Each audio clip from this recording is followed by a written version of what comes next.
बिस्मिल्लाहिर्रहमानिर्रहीम। अस्सलाम वालेकुम। आज हमने चैप्टर नंबर 6 का टॉपिक पढ़ना है मैस एनर्जी इक्वेशन।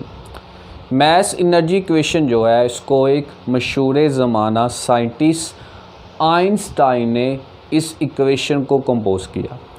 आइंस्टाइन जिसके मतलब ये कहा जाता है कि इसका जो दिमाग है वो एक आम इंसान के निस्बत तकरीबन 20% ज़्यादा काम करता है।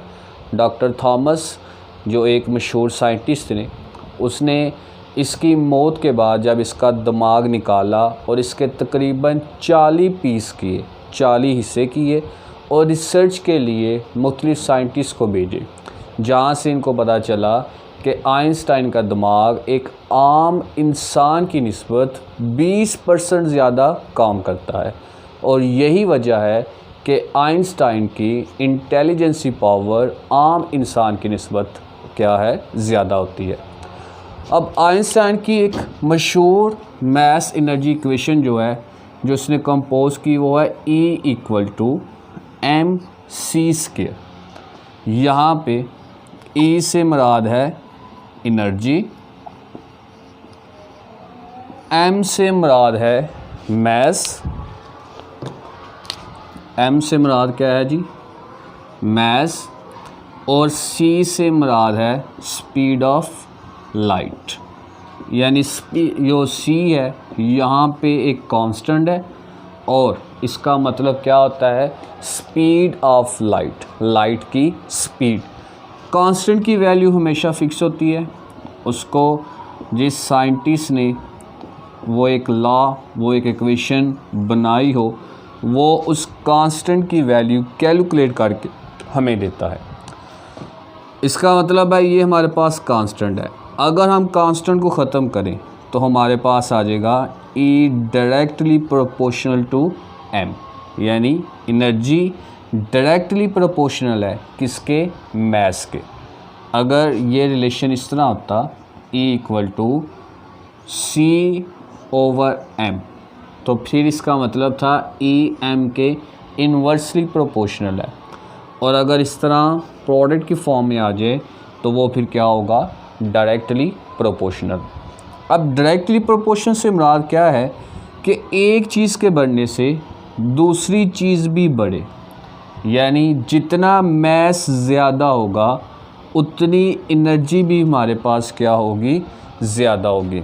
अगर हम एक आम सी मिसाल लें तो जिस तरह हम जो एक एप्पल है, एक सेब है, वो बेसिकली क्या है, उसका कुछ ना कुछ क्या होगा, मैस। अगर हम मैस की बात करें तो बेसिकली हम मैटर की बात करते हैं, क्योंकि मैस हमेशा किसका होता है, एक मैटर का, और हर मैटर का कोई डेफिनेट मैस ज़रूर होता है। अब हमारे पास एक सेब है तो उसका कोई ना कोई डेफिनेट मैस है। तो अगर हम उस सेब को खाते हैं तो जैसे जैसे हम सेब को खाते हैं हमारे बॉडी में क्या आती है, एनर्जी आती है। हम 1 बाइट लेते हैं, कम एनर्जी आएगी, 2 बाइट लेंगे, 3 बाइट, 4 बाइट, 5 बाइट, इवन कि अगर हम पूरा सेब खा जाते हैं तो हमारे बॉडी में जो एनर्जी है, क्योंकि हम जानते हैं खुराक खाने से इंसानी जिस्म में क्या होता है, एनर्जी प्रोड्यूस होती है, एनर्जी उसकी बढ़ती है, इंक्रीज़ होती है। तो जब हम एक सेब खाएंगे तो हमारे बॉडी में क्या होगी, एनर्जी आएगी। अगर हम 2 सेब खाते हैं तो ज़्यादा एनर्जी आएगी, 3 सेब खाते हैं तो और एनर्जी आएगी। तो इसका मतलब है कि जितना मैस ज़्यादा होगा, जितने सेब की मिकदार, एप्पल की क्वांटिटी ज़्यादा होगी, तो एप्पल की क्वांटिटी ज़्यादा होने से उस एप्पल का जो मैस है वो भी क्या हो रहा है, ज़्यादा। तो जितनी एप्पल की क्वांटिटी ज़्यादा होगी उसका मैस ज़्यादा होगा, और अगर हम खाएंगे तो हमारे बॉडी में जो एनर्जी है वो भी क्या होगी, ज़्यादा होगी। इसी तरीके से हम खुराक खाते हैं। अब बाज़ बंदे 1 रोटी खाते हैं, बाज़ 2 खा जाते हैं, बाज़ इससे भी ज़्यादा खा जाते हैं। तो वो जिस तरह जो रोटी है उसकी वो भी बेसिकली क्या है, एक मैस।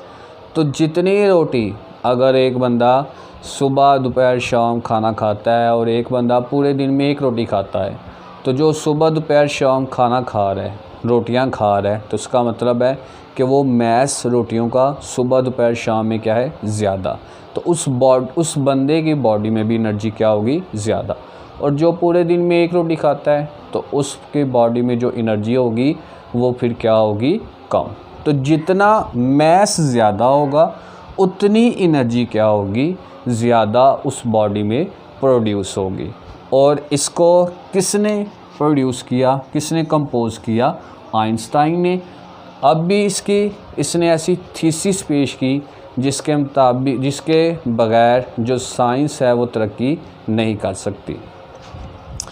तो यहाँ पे इसकी एक और मिसाल अगर हम लें तो जो सूरज है वहाँ पर भी क्या होते हैं, रिएक्शंस होते हैं।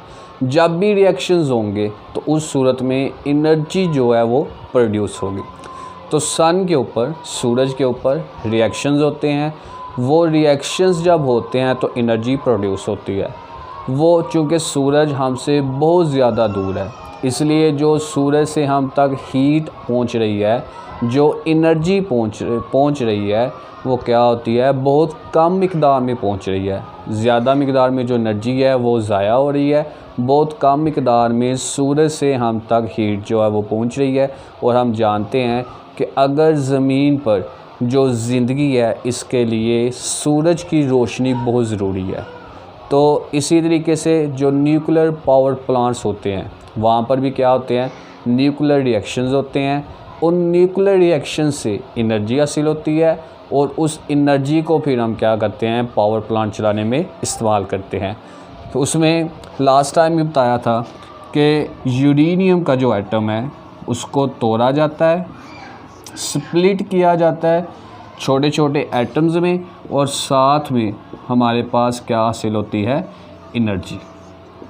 यूरेनियम तकरीबन 238 यूरेनियम का जो आइसोटोप है उसको हम तोड़ते हैं और वहाँ से हमारे पास क्या हासिल होता है, energy.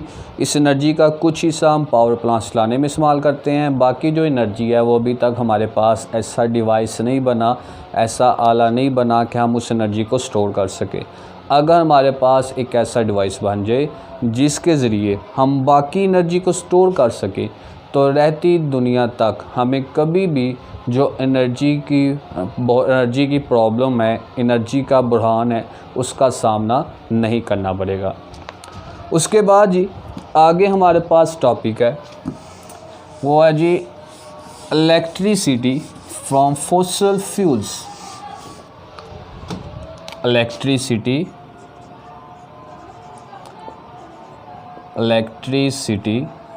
From fossil fuels. Fossil fuel से बिजली का हसूल, हम जितनी भी बिजली हासिल करते हैं वो ज़्यादातर कहाँ से होती है, फॉसिल फ्यूल से। फॉसिल फ्यूल्स में क्या क्या आ जाते हैं, फॉसिल फ्यूल्स में हमारे पास डीज़ल है, पेट्रोल है, मिट्टी का तेल है, गैस है, कोयला है। ये सारी चीज़ें किस में आ जाती हैं, फॉसिल फ्यूल्स में। और हम जितनी भी एनर्जी हासिल करते हैं वो सारी की सारी किससे हासिल करते हैं, फॉसिल फ्यूल से। सादा सी मिसाल है, हम घरों में जनरेटर का इस्तेमाल करते हैं। उस जनरेटर में हम क्या करते हैं, गैस का इस्तेमाल करते हैं। वो गैस पे हम जनरेटर को चलाते हैं और आगे वो जो गैस है या वो जनरेटर जो है वो गैस को किस में कन्वर्ट कर देता है, इलेक्ट्रिसिटी में। इसके अलावा बाज़ जनरेटर ऐसे हैं जिसमें पेट्रोल का इस्तेमाल किया जाता है, वहाँ पर भी वो क्या करता है, पेट्रोल से जनरेटर को चलाया जाता है और जनरेटर उस पेट्रोल को आगे इलेक्ट्रिसिटी में कन्वर्ट कर देता है। बाज़ जनरेटर ऐसे भी होते हैं जिनमें डीज़ल का इस्तेमाल किया जाता है। इसके अलावा हम पावर प्लांट्स का इस्तेमाल करते हैं, या हमने बिजली घर बनाए होते हैं तो वो कोयले से भी चलते हैं, पेट्रोल से भी चलते हैं, डीज़ल से भी चलते हैं। और साथ साथ जो गैस है, नेचुरल गैस जिसे हम कहते हैं, या फिर मीथेन गैस है, यानी कोई भी गैस की शेप है, तो वहाँ से भी हम क्या करते हैं, इलेक्ट्रिसिटी को हासिल करते हैं। अब उसमें होता क्या है, ये जो फॉसिल फ्यूल्स है जो हम किसी भी प्लांट को प्रोवाइड करते हैं, ये हम इनपुट के तौर पर देते।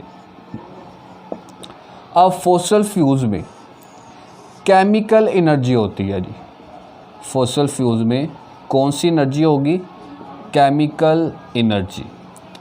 फॉसल फ्यूल्स को जब जलाया जाता है, बर्न किया जाता है, तो ज़ाहिर सी बात है आप देखते हैं कि जब भी आप फॉसल फ्यूल्स को जलाते हैं, यानी ये जो हम कह लें कि घर में जो चूल्हा है उसको जलाते हैं, या फिर हम जो लकड़ी है ये भी बेसिकली कोल में आ जाता है, तो सर्दियों में हम लकड़ी को जलाते हैं तो हमारे पास वहाँ से क्या होती है?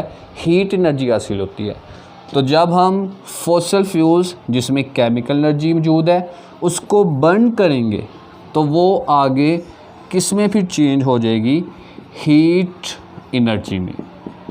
तो यहाँ पे उसने जो फ्लो डायग्राम दी हुई है उसमें यहाँ पे बेसिकली उसने लिखा हुआ है कि chemical energy store in fossil fuel as input, कि फॉसल फ्यूल्स में जो केमिकल एनर्जी है वो स्टोर होती है और किसके तौर पर स्टोर होती है? इनपुट और आउटपुट। बेसिकली इनपुट होता है कि जो हम मशीन पर काम करते हैं, और आउटपुट होता है मशीन बदले में जो हमारे फ़ायदे के लिए काम करती है। जिस तरह गाड़ियाँ में हम पेट्रोल डलवाते हैं, तो पेट्रोल कह सकते हैं कि इनपुट है। उस पेट्रोल को डलवाने से गाड़ी क्या करती है? डिस्टेंस तय करती है, हमें एक जगह से दूसरी जगह लेकर जाती है, तो वो क्या हो जाएगा? आउटपुट। तो हमने यहाँ पर क्या किया? फॉसल फ्यूल्स जिसमें केमिकल एनर्जी मौजूद थी उसको इनपुट के तौर पर यहाँ पर यूज़ किया, फॉसल फ्यूल्स को जलाया। तो फॉसल फ्यूल से क्या हमारे पास कौन सी एनर्जी जो है वो कन्वर्ट होगी? Heat energy. और heat energy is use to produce high pressure steam. जब वो हीट एनर्जी जो है वो प्रोड्यूस होगी तो वो आगे क्या करेगी? उसको जो है वो पानी हम यूज़ करते हैं। जिस तरह कह लें कि हमारे पास ये एक चूल्हा है, इसमें हमने क्या किया हुआ है जी? एक बर्तन रखा हुआ है और उस बर्तन को पानी मौजूद है, हम यहाँ से इसको गर्म करते हैं। तो जब गर्म करेंगे तो पानी किस में चेंज हो जाएगा? स्टीम में। तो हीट एनर्जी क्या करती है? उस स्टीम को प्रेशराइज करती है, यानी जब गर्म करेंगे तो यहाँ पर पानी के मॉलिक्यूल्स आपस में कंप्रेस होंगे, उस पर प्रेशर अप्लाई होगा और वो पानी के मॉलिक्यूल्स आगे किस में चेंज हो जाएंगे? स्टीम में। तो हीट एनर्जी जब ये ऊपर की तरफ स्टीम, चूँकि हमें पता है कि पानी के मॉलिक्यूल्स को जब गर्म किया जाता है तो पानी स्टीम या वेपर्स कह लें, तो वेपर्स क्या करते हैं? उस हल्के होने की वजह से, लाइट होने की वजह से ऊपर की तरफ मूव करते हैं। तो जब ये ऊपर की तरफ जाएंगे तो इनमें कौन सी एनर्जी प्रोड्यूस हो जाएगी आगे? Potential energy. ये पोटेंशियल एनर्जी जो है ये आगे काइनेटिक एनर्जी में चेंज होगी। उस प्लांट को रन करने के लिए, उस जनरेटर को, जो अगर हम घर में जनरेटर की एग्जांपल ले लें तो उस जनरेटर को वो चलाने के लिए क्या करेगी? पोटेंशियल एनर्जी किस में कन्वर्ट हो जाएगी? काइनेटिक एनर्जी में। और जब जनरेटर चलेगा तो जनरेटर चलने से क्या प्रोड्यूस होती है? इलेक्ट्रिसिटी। तो इसका मतलब है ये काइनेटिक एनर्जी जो है, या ये जो जनरेटर चलाने में काइनेटिक एनर्जी यूज़ हो रही है, वो आगे क्या करेगी? उसको इलेक्ट्रिसिटी में कन्वर्ट कर देगी। तो इस फ्लो डायग्राम से अब पता चल जाएगा कि किस तरह जो हमारे पास फॉसल फ्यूल्स है वहाँ से हमें क्या हासिल हो रही है? इलेक्ट्रिसिटी हासिल हो रही है, या फॉसल फ्यूल से किस तरह हम इलेक्ट्रिसिटी को प्रोड्यूस कर सकते हैं। बाकी जो टॉपिक है इंशाल्लाह कल सही। अल्लाह हाफिज़।